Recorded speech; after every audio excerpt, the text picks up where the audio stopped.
Hey guys what's up, I hope you are all doing well. मेरा नाम विवेक कुमार है। मैं आप सभी का पीएससी जर्नी चैनल पे स्वागत करता हूं।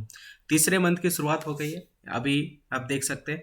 और यहाँ पे आपके एग्जामिनेशन आने में बाकी ज़्यादा समय रहा नहीं है, तो आई होप आप लोग का प्रिपरेशन बहुत अच्छे से चल रहा होगा। हर एक चीज़ें को आप अच्छे से कवर कर रहे होंगे, डेली बेसिस पे रूटीन्स आप फॉलो कर रहे होंगे। और सबसे बड़ी बात है, सेल्फ स्टडी अगर आप फोकस नहीं कर रहे हैं तो सेल्फ स्टडी पे थोड़ा सा ध्यान दीजिएगा, रिवीजन करते हुए चलिएगा जो भी चीज़ें यहाँ पे कवर कराई जा रही है।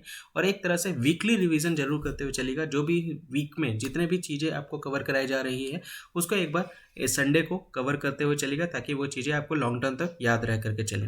आइए स्टार्ट करते हैं। 1 मार्च आपका आज का दिन है, और यहाँ पे पहला न्यूज़ जो है वो आपके सामने ये रहा। अभी हाल ही में कुछ दिनों पहले दिल्ली सरकार के द्वारा सोलर एनर्जी पॉलिसी को यहाँ पे इंट्रोड्यूस किया गया था। तो ये बेसिकली उसी से रिलेटेड न्यूज़ है। जिस पॉलिसी को यहाँ पे इंट्रोड्यूस किया गया था, लॉन्च किया गया था केजरीवाल सरकार के द्वारा, वहाँ पे आज के डेट में जो एलजी हैं दिल्ली के गवर्नर हैं विनय कुमार सक्सेना, उनके द्वारा इसको निलंबित कर दिया गया है। इस सौर नीति को निलंबित कर दिया गया है। ये न्यूज उसी से रिलेटेड है। तो जो उपराज्यपाल आज के डेट में दिल्ली के हैं विनय कुमार सक्सेना, उनके द्वारा सोलर पॉलिसी को यहाँ पे क्या कर दिया गया है, सस्पेंड कर दिया गया है, जो कि लास्ट मंथ यानी इसके पिछले महीने में मुख्यमंत्री अरविंद केजरीवाल के द्वारा इसको घोषित किया गया था, इसको लॉन्च किया गया था। ठीक है, 29 जनवरी का दिन था जब यहाँ पे दिल्ली सरकार के द्वारा, केजरीवाल सरकार के द्वारा इसको यहाँ पे दिल्ली सौर नीति को यहाँ पे तैयार किया गया था। और यहाँ पे बेसिकली जो फोकस किया जा रहा था वो ना केवल शून्य बिजली बिल सुनिश्चित करने को किया जा रहा था, बल्कि आप अपने घरों की छतों पर सौर पैनल स्थापित करके कमाई करने की भी यहाँ पे अनुमति देने को लेकर के ये पॉलिसीज़ को यहाँ पे इंट्रोड्यूस किया गया था दिल्ली सरकार के द्वारा। लेकिन यहाँ पे लेफ्टिनेंट गवर्नर जी के द्वारा इस पॉलिसी को यहाँ पे सस्पेंड कर दिया गया है। ये बेसिकली उसी से रिलेटेड न्यूज़ है, आप यहाँ पे देख सकते हैं। तो इसको ध्यान से याद रखते हुए चलिएगा। ठीक है, आज के डेट में ये पॉलिसी जो है वो सस्पेंड हो गई है लेफ्टिनेंट गवर्नर विनय कुमार सक्सेना जी के द्वारा। अगला न्यूज़ जो है वो बेसिकली इंडेक्स से रिलेटेड है। इंटरनेशनल आईपी इंडेक्स आप यहाँ पे देख सकते हैं, जो कि 2024 का 12वां एडिशन आपको यहाँ पे देखने को मिलेगा। उसी से रिलेटेड ये बेसिकली न्यूज़ है। और यहाँ पे अगर हम लोग बात करें, भारत का पोजीशन जो है वो आपका 42 के 42वां नंबर पे आपको आज से देखने को मिलेगा, जो कि प्रीवियस वर्ष भी आपका इसी पोजीशन पे भारत था। और ये जो लॉन्च किया जाता है, ये जो बेसिकली इंडेक्स जो है वो बेसिकली इंट्रोड्यूस किया जाता है, जो रिलीज़ किया जाता है वो basically US chamber of commerce के द्वारा इसको रिलीज़ किया जाता है। इस इंडेक्स को वैश्विक बौद्धिक संपदा सूचकांक 2024 यूएस चैम्बर ऑफ कॉमर्स के द्वारा इसको रिलीज किया जाता है। ये ध्यान रख सकते हैं। यहाँ पे कोई भी बदलाव आपको यहाँ पे भारत के पोजीशन में नहीं देखने को मिल रहा है। और अगर स्कोर की बात करें तो स्कोर भी जो है वो 38.64% के साथ साथ है। आप देख सकते हैं 2022 से ये स्कोर जो है वो आपका बरकरार रहा है। ये उसी से रिलेटेड आपका न्यूज़ है। टोटल यहाँ पे आप देख सकते हैं 55 कंट्रीज़ का यहाँ पे रैंक यहाँ पे इस इंडेक्स में, सूची में दिखाया गया है।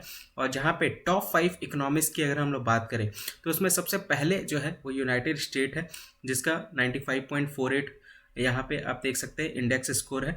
यूनाइटेड किंगडम सेकेंड नंबर पे 94.12% है। फिर फ्रांस है 93.12% के साथ। उसके बाद जर्मनी 92.46% के साथ। देन स्वीडन 92.12% के साथ। अभी स्वीडन से रिलेटेड हम लोगों ने एक न्यूज़ भी कवर किया था। बताइए तो कौन सा न्यूज़ हम लोगों ने कवर किया है? कल ही के डेट में हम लोगों ने इस न्यूज़ को कवर किया है। देखते कितने लोग को ये न्यूज़ के बारे में पता है।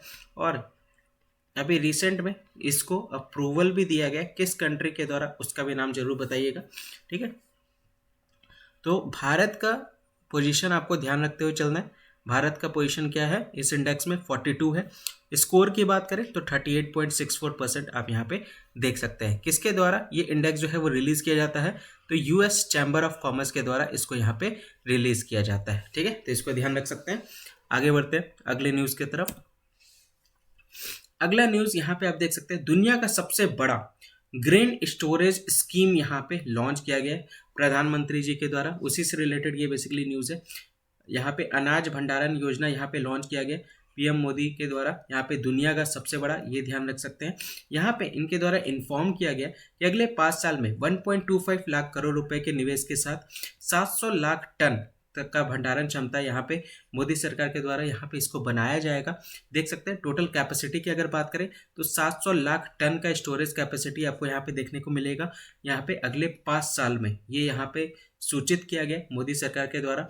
यहाँ पे टोटल जो लागत लगेगी वो लागत कितना लगेगी, 1.25 लाख करोड़ रुपए की लागत यहाँ पे लगेगी ये 700 लाख टन का स्टोरेज को यहाँ पे क्रिएट करने में अगले 5 साल में। इस योजना के तहत अगर हम लोग बात करें तो यहाँ पे हजारों गोदाम यहाँ पे बनाया जाएगा, कंस्ट्रक्ट किया जाएगा और उस गोदाम में ये बेसिकली 700 लाख टन का बेसिकली यहाँ पर ग्रेन को है, अनाज को यहाँ पे रखा जाएगा। ठीक है, इसका उद्घाटन यहाँ पे मोदी जी के द्वारा 11 गोडाउन का यहाँ पे किया जाएगा और 11 प्राइमरी एग्रीकल्चर क्रेडिट सोसाइटीज़ में के द्वारा यहाँ पे 11 राज्यों में 11 प्राथमिक कृषि ऋण समितियों के द्वारा 11 गोदामों का यहाँ पे उद्घाटन भी किया जाएगा, ये ध्यान रख सकते हैं। ठीक है, तो उसी से रिलेटेड है, दुनिया का सबसे बड़ा अनाज भंडारण योजना यहाँ पे लॉन्च किया जा रहा है मोदी जी के द्वारा, उसी से रिलेटेड यहाँ पे न्यूज़ है। कैपेसिटी 700 लाख टन की है और लागत जो लगेगी 1.25 लाख करोड़ रुपए यहाँ पे आपको देखने को मिलेगा। ठीक है, आगे बढ़ते हैं अगले न्यूज़ की तरफ। अगला न्यूज़ जो है वो मित्तल जी से रिलेटेड है। ये बेसिकली सुनील मित्तल जो कि पहले भारतीय हैं जिनको यहाँ पे ब्रिटेन किंग की उपाधि यहाँ पे दी गई है। तो पहले ब्रिटेन के राजा द्वारा यहाँ पे नाइट की उपाधि, ब्रिटेन के राजा के द्वारा यहाँ पे नाइट की उपाधि पाने वाले ये पहले भारतीय बने हैं सुनील मित्तल, ये ध्यान रख सकते हैं।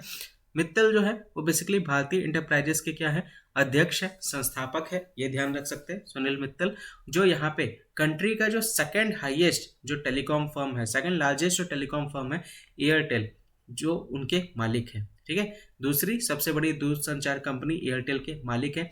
और यहाँ पे देख सकते हैं इनको यहाँ पे अवार्ड दिया गया है, नवाजा गया है, किससे, नाइट कमांडर से।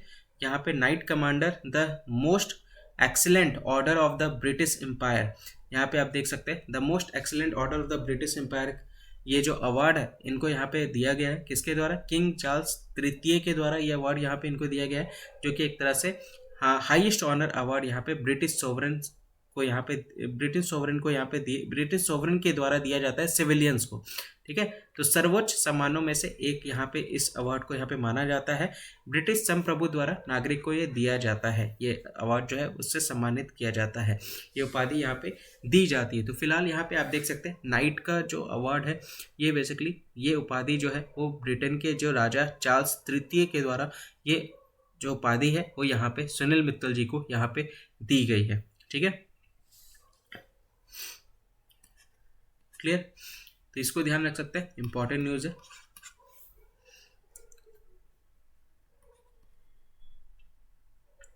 अच्छा, एक आर्टिकल इससे रिलेटेड है, बताइएगा मुझे कि किस आर्टिकल के तहत हम जो है अवार्ड को एक्सेप्ट कर सकते हैं लेकिन जो टाइटल है उसको हम लोग भारत के नागरिक के द्वारा एक्सेप्ट नहीं किया जा सकता है, वो किस आर्टिकल में इसके बारे में वर्णन किया गया वो मुझे बताइएगा। हम लोग आर्टिकल का सीरीज भी कवर कर रहे हैं जो कि शाम 4 बजे होता है। शाम 4 बजे की क्लास जिन लोगों ने चैनल को सब्सक्राइब नहीं किया है और इसके साथ साथ बहुत सारे लोगों को क्लास के बारे में पता नहीं चल पाता क्योंकि उन्होंने चैनल को तो सब्सक्राइब किया हुआ है लेकिन बेल आइकन पे क्लिक नहीं किया है, जिसके वजह से उनके पास नोटिफिकेशन नहीं पहुंच पाता है। तो मेरा उनको रिक्वेस्ट है कि जो बेल आइकन है वीडियो के नीचे आपको दिख रहा होगा एक बेल आइकन बना हुआ, उस पर क्लिक करके ऑप्शन आएगा ऑल को लेकर के, उसको सेलेक्ट कर लीजिएगा। तो जितने भी वीडियोस आपके लाइव आएंगे उसका नोटिफिकेशन आपके फ़ोन पे आ जाएगा और तब आपको पता चल जाएगा कि हाँ क्लासेस जो है वो लाइव आ गई हैं। ठीक है, तो इससे आपको पता भी चल जाएगा क्लासेस हो रही हैं, किस टाइम पे हो रही है। वैसे आर्टिकल्स की जो क्लास होती है वो शाम में 4 बजे होती है, आप उसको चैनल पे आकर के चेक भी कर सकते हैं, आपको वीडियो जो है उस टाइम पे मिल जाया करेंगी। ठीक है, तो उसके लिए आप चैनल पे आ जाइएगा शाम में 4 बजे। जो भी लोग बेसिकली बेल आइकन पर नहीं क्लिक किए उनको उसको भी क्लिक कर लीजिएगा ताकि आपके पास टाइमली अपडेट्स आपको आपके जो प्रोफाइल है उस पर आपको मिल जाए। अगला न्यूज़ यहाँ पे पेयू से रिलेटेड है। पेयू अभी आप देख सकते हैं पेटीएम, और पेटीएम जो है वो बेसिकली कन्वर्ट होकर के पेयू यहाँ पे नया आपका यहाँ पे जो है नया आपका सिस्टम जो है वो आपका इंट्रोड्यूस हो रहा है, पेमेंट सिस्टम। जहाँ पे रेणु सूद कर्नाड को यहाँ पे चेयरपर्सन के रूप में, डायरेक्टर के रूप में यहाँ पे इनको नामित किया गया, अध्यक्ष और स्वतंत्र निदेशक के रूप में इनको यहाँ पे नामित किया गया। ये ध्यान रख सकते हैं पेयू का। और एक तरह से यहाँ पे आप देख सकते हैं बोर्ड में सीईओ अनिर्बान मुखर्जी सहित 7 सदस्य और हैं, ये ध्यान रख सकते हैं। सीईओ यहाँ पे अनिर्बान मुखर्जी आपको यहाँ पे देखने को मिलेगा, इसके साथ साथ 7 सदस्य और यहाँ पे आप देख सकते हैं बोर्ड मेंबर में, ये ध्यान रख सकते हैं। ठीक है, एडिशनल डायरेक्टर की अगर हम लोग बात करें वो और कौन कौन से हैं, जयराज पुरांधरी, गोपिका पांत, लॉरेंट लीमोल एंड जय बुने, ये यहाँ पे इसमें शामिल है, ये ध्यान रख सकते हैं। पेयू जो है वो पूरी तरह से किस पर फोकस करता है, तो फुल स्टैक डिजिटल सर्विसेज पे ये आपका फोकस करता है, ध्यान केंद्रित करता है, जिसका लक्ष्य क्या है 2030 तक भारत की 1 ट्रिलियन इंटरनेट अर्थव्यवस्था का लाभ उठाना है। इसी को लेकर के ये आपका टारगेट कर रहा है, इसका लक्ष्य यही है कि कैपिटलाइज करना है, भारत में 1 ट्रिलियन इंटरकॉम इकोनॉमी को यहाँ पे पहुंचाना है 2030 तक, उसी को लेकर के यहाँ पे बात कही जा रही है। तो याद रखिएगा रेणु सूद कर्नाड जो है वो यहाँ की चेयरपर्सन के रूप में यहाँ पे नियुक्त हुई है और एक तरह से इंडिपेंडेंट डायरेक्टर के रूप में भी यहाँ पे नामित हुई है पेयू का। अगला न्यूज़ जो है वो पेरू से रिलेटेड है। पेरू में अभी हेल्थ इमरजेंसी यहाँ पे घोषित कर दिया गया है। क्यों? क्योंकि यहाँ पे एक तरह से आउटब्रेक आपका फैल गया है। किस बीमारी को लेकर के? डेंगू की बीमारी को लेकर के पूरी तरह से यहाँ पे आपातकालीन यहाँ पे घोषित कर दिया गया है, स्वास्थ्य आपातकालीन यहाँ पे।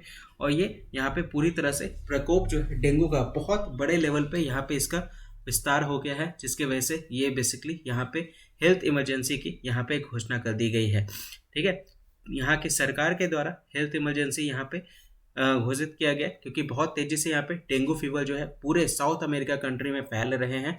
और यहाँ पे हेल्थ इमरजेंसी जो है वो यहाँ पे 25 में से 20 क्षेत्र में पेरू के डिक्लेयर कर दिया गया है। 25 क्षेत्रों में से 20 में स्वास्थ्य आपातकालीन यहाँ पे घोषित कर दिया गया है, ये ध्यान रख सकते हैं।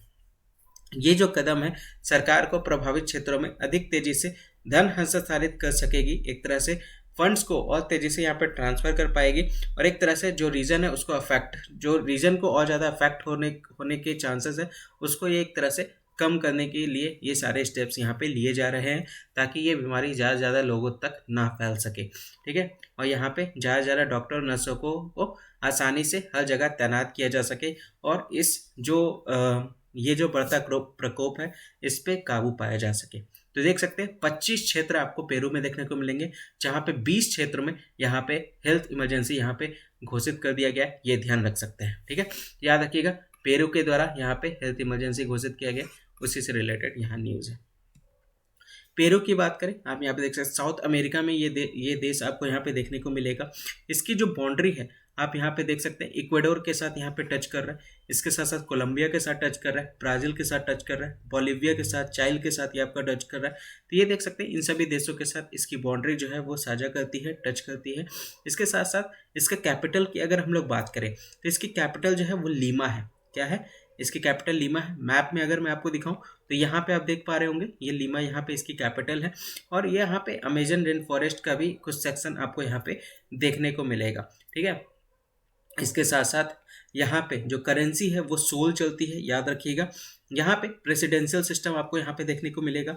इसके साथ साथ ये साउथ अमेरिका के कंटिनेंट में ये देश आपको देखने को मिलेगा। कुल आबादी की बात करें तो 3.5 करोड़ के आसपास यहाँ पे आपको आबादी है, ये ध्यान रख सकते हैं। 25 क्षेत्र है, यहाँ पे 25 रीजन है, जहाँ पे 20 रीजन में पेरू के हेल्थ इमरजेंसी लगा दी गई है, ये ध्यान रख सकते हैं। अगला न्यूज़ जो है वो घाना से रिलेटेड है। घाना के संसद के द्वारा एक बिल यहाँ पे पास किया गया और वो बिल जो है वो आपका किससे रिलेटेड है? वो एंटी LGBTQ बिल्स जो है यहाँ पे विधेयक को यहाँ पे पारित किया गया है। संसद ने LGBTQ विरोधी विधेयक को यहाँ पे क्या कर दिया गया है? इसके द्वारा पारित किया गया, ताकि जो राइट एक्टिविस्ट हैं, जो समर्थक हैं, उसके ऊपर कठोर दंड के अधिकार को यहाँ पे कार्यकर्ताओं के द्वारा निंदा जो किया जा रहा है उसका सामना किया जा सके। और एक तरह से यहाँ पे जो भी धार्मिक और पारंपरिक नेता हैं उनके द्वारा ये जो बिल प्रयोजित किया गया था उसको यहाँ पे उनके अगेंस्ट में यहाँ पे वकालत को यहाँ पे दंडित करने को लेकर के ये बिल को यहाँ पे पास किया गया है, ताकि ये बिल जो है एक तरह से पैनलाइज कर सके LGBT एक्ट्स को लेकर के। और जो ये बिल के लेकर के जो यहाँ पे स्पॉन्सर्स जिनके द्वारा किया जा रहा था उनको यहाँ पे एक तरह से दंडित किया जा सके। ठीक है, तो जो यहाँ के एक्टिविस्ट है, घाना में जो एक्टिविस्ट आपको यहाँ पे देखने को मिलेंगे, जो मानवाधिकारी के लिए एक झटका बताते हुए विधेयक को अस्वीकार करने का यहाँ पे आग्रह इनके द्वारा किया गया है। और यहाँ पे LGBTQ के भेदभाव को यहाँ पे क्या करता है, प्रचलित करता है, जो प्रिविलेंट करता है। आप यहाँ पे देख सकते हैं एक तरह से ह्यूमन राइट्स को यहाँ पे क्या कर रहा है, सेटबैक कर रहा है, हाईलाइट कर रहा है गाना में। और उसी चीज को लेकर के यहाँ पे इसको यहाँ पे एंटी LGBTQ को यहाँ पे पास किया गया घाना के संसद के द्वारा। ठीक है, घाना की अगर हम लोग बात करें तो घाना जो है बेसिकली इसको रिपब्लिक ऑफ घाना के नाम से जाना जाता है। और ये वेस्ट अफ्रीका कॉन्टिनेंट में आपको देखने को मिलेगा। अफ्रीकन कॉन्टिनेंट के वेस्ट वाले जो हिस्सा है वहाँ पे आप इस देश को देख सकते हैं। इसकी बाउंड्री जो है वो बेसिकली टोगो के साथ शेयर होती है। फिर यहाँ पे बुर्किना फासो के साथ आप यहाँ पे देख सकते हैं, बेनिन के साथ देख सकते हैं, कोटे डाइवोरी के साथ यहाँ पे आप देख सकते हैं। तो ये सारे देशों के साथ इसकी बाउंड्री जो है वो टच होती है। इसके साथ साथ अगर समुद्र तट की अगर हम लोग बात करें तो गल्फ ऑफ गिनिया के साथ ये अपना बाउंड्री जो है, इसका कोस्टल एरिया जो है वो गल्फ ऑफ गिना के साथ यहाँ पे शेयर करता है। घानियन छेदी, अब यहाँ पे आप देख सकते हैं इसकी करेंसी है। कैपिटल की बात करें तो इसका कैपिटल एकड़ा यहाँ पे आपको देखने को मिलेगा। ठीक है, और ये पूरा एरिया जो है वो आप देख सकते हैं, ये आपका बेसिकली रिपब्लिक ऑफ घाना के नाम से जाना जाता है। देख सकते हैं ये नॉर्थ ईस्ट वाला क्षेत्र हो गया, अपर ईस्ट वाला हो गया, अपर वेस्ट हो गया, ठीक है, सुवाना हो गया, ओटी हो गया, बोनो ईस्ट हो गया, बोनो हो गया। तो यहाँ आप देख सकते हैं इसी तरह से टोटल यहाँ पे 3.28 करोड़ की आबादी आप यहाँ पे देख सकते हैं। तो ये सारे आपको रीजन यहाँ पे आपको देखने को मिलेगा। ठीक है, कैपिटल जो है वो इसका एकरा है, ये ध्यान रख सकते हैं। और ये बेसिकली वेस्ट अफ्रीका में ये बेसिकली ये देश जो है वो आपका स्थित है। ठीक है, तो उसी से रिलेटेड न्यूज़ है, याद रखिएगा। गल्फ ऑफ गिनिया यहाँ पे आप देख सकते हो, इधर ही अटलांटिक महासागर आप देख सकते हैं। अटलांटिक ओशन यहाँ पे इसके साउथ में आप देख सकते हैं। आइवरी कोस्ट यहाँ देखने को मिलेगा वेस्ट में, आइवरी कोस्ट यहाँ पे वेस्ट में देखने को मिलेगा। और नॉर्थ में बुर्किना फासो देश आप देख सकते हैं। टोगो जो है वो ईस्ट में आपको देखने को मिलेगा। ठीक है, तो ये शेयरिंग करता है अपनी बाउंड्री को इन सभी देशों के साथ। एकरा यहाँ पे आप देख सकते हैं, ये इसका जो कैपिटल है वो यहाँ पे आपको एकरा देखने को मिलेगा। अगला न्यूज़ जो है वो बेसिकली आप देख सकते हैं, आचार्य, इनका नाम क्या है, आचार्य लोकेश मुनि को यहाँ पे सम्मानित किया गया है वैश्विक जैन शांति राजदूत के रूप में, यानी ग्लोबल जैन पीस एम्बेसडर के रूप में लोकेश मुनि को यहाँ पे सम्मानित किया गया है। यहाँ पे बेसिकली एस जयशंकर के द्वारा, विदेश मंत्री जो हैं एस जयशंकर के द्वारा यहाँ पे इनको अहिंसा विश्व भारती और विश्व शांति केंद्र के संस्थापक जो हैं आचार्य लोकेश मुनि को यहाँ पे वैश्विक जैन शांति राजदूत के रूप में यहाँ पे मान्यता देने के लिए तैयार है। देख सकते हैं external affair minister S Jaishankar के द्वारा यहाँ पे रिकॉग्नाइज किया गया है किनको, जो बेसिकली अहिंसा विश्व भारती और वर्ल्ड पीस सेंटर यानी विश्व शांति केंद्र के जो संस्थापक हैं उनको, आचार्य लोकेश मुनि जी को यहाँ पे ग्लोबल जैन पीस एम्बेसडर के रूप में यहाँ पे रिकॉग्नाइज किया गया, मान्यता देने के लिए तैयार है। ये ध्यान रख सकते हैं। ये जो सम्मान दिया जा रहा है ये एक तरह से वैश्विक शांति और सद्भाव को बढ़ावा देने के लिए आचार्य लोकेश के प्रयासों के साथ साथ अंतर्राष्ट्रीय स्तर पर, यानी आप देख सकते हैं यहाँ पे एक तरह से इंटरनेशनल लेवल पर भारत और जैन धर्म की प्रतिष्ठा को यहाँ पे इनकरेज करने के लिए, प्रमोट करने के लिए, इनके योगदान के लिए यहाँ पे इनको श्रद्धांजलि दी जा रही है, एक तरह से ट्रिब्यूट दिया जा रहा है। ये ध्यान रख सकते हैं, ताकि जो इनका भारत और जैन का जो कल्चर है उसको यहाँ पे प्रमोट करने के लिए उनके एफर्ट्स को यहाँ पे ट्रिब्यूट दिया जा रहा है रिकॉग्नाइज के रूप में external affair minister S Jaishankar ji के द्वारा। याद रख सकते हैं वैश्विक जैन शांति राजदूत का जो सम्मान है ये बेसिकली आचार्य लोकेश मुनि जी को यहाँ पे सम्मानित के रूप में दिया जा रहा है, जो एक तरह से अहिंसा विश्व भारती और विश्व शांति केंद्र के संस्थापक हैं। ठीक है, तो उसी से रिलेटेड न्यूज़ है, आई होप क्लियर हो गया होगा, इसको ध्यान रख सकते हैं। अगला न्यूज़ जो है वो सिंगापुर से रिलेटेड है। सिंगापुर में जो फर्टिलिटी रेट है उसमें यहाँ पे गिरावट आपको देखने को मिला है 1% से। यह आपको पहली बार यहाँ पे आपको उसी को लेकर के ये इंडिकेट किया गया, रिकॉग्नाइज किया गया है, और उसी से रिलेटेड ये आपका न्यूज़ है। जो गिरावट जो देखने को मिली है, एग्जैक्ट आंकड़े की मैं बात करूं तो 0.97% का आपको यहाँ पे देखने को मिलेगा। प्रीवियस ईयर 2023 की मैं बात कर लूँ, ठीक है, तो उसी से रिलेटेड यहाँ पे न्यूज़ है। तो 1% की गिरावट यहाँ पे आप देख सकते हैं कुल प्रजनन दल में, उसी से रिलेटेड सिंगापुर में ये चीज़ें जो है वो नोटिस की गई है और उसी को लेकर के ये आपका न्यूज़ है। एग्जैक्ट आंकड़ा की बात करूँ तो 0.9% का यहाँ पे जो है वो गिरावट यहाँ देखने को मिला है। पहली बार ये गिरावट आपको सिंगापुर में देखने को मिला है 1% से नीचे का, उसी को लेकर के ये इंडिकेट कर रहा है, ठीक है। यहाँ पे एक तरह से गहरी जनसांख्यिकी चुनौती का ये एक तरह से क्या है, संकेत है, इसको यहाँ पे सिग्नल को इंडिकेट कर रहा है। ये जो गिरावट है, ये जो गिरावट आप जो देख पा रहे हैं, एक तरह से निवासी विवाह और जन्म दोनों में गिरावट कम पारिवारिक संरचनाओं को चल रहे रुझान को क्या करता है, दर्शाता है, रिफ्लेक्ट करता है। जो ऑनगोइंग ट्रेंड चल रहा है फैमिलियल फॉर्मेशंस को लेकर के, उसको ये पूरी तरह से क्या करता है, दर्शाता है। ये ध्यान रख सकते हैं। सिंगापुर की प्रॉब्लम क्या है, सिंगापुर की समस्या क्या है कि यूरोपीय देशों जैसे मलेशिया हो गया, थाईलैंड में देखे गए व्यापक वैश्वीकरण पैटर्न के रूप में ये क्या करता है, संरेखित करता है। ये जो पैटर्न आप देख पा रहे हैं, ये प्रॉब्लम जो सिंगापुर में देखने को मिला है, एक तरह से वही सारे कंट्रियों के का प्रॉब्लम यहाँ पे इंडिकेट किया गया है जो बेसिकली मलेशिया और थाईलैंड में जो पहले देखा गया था।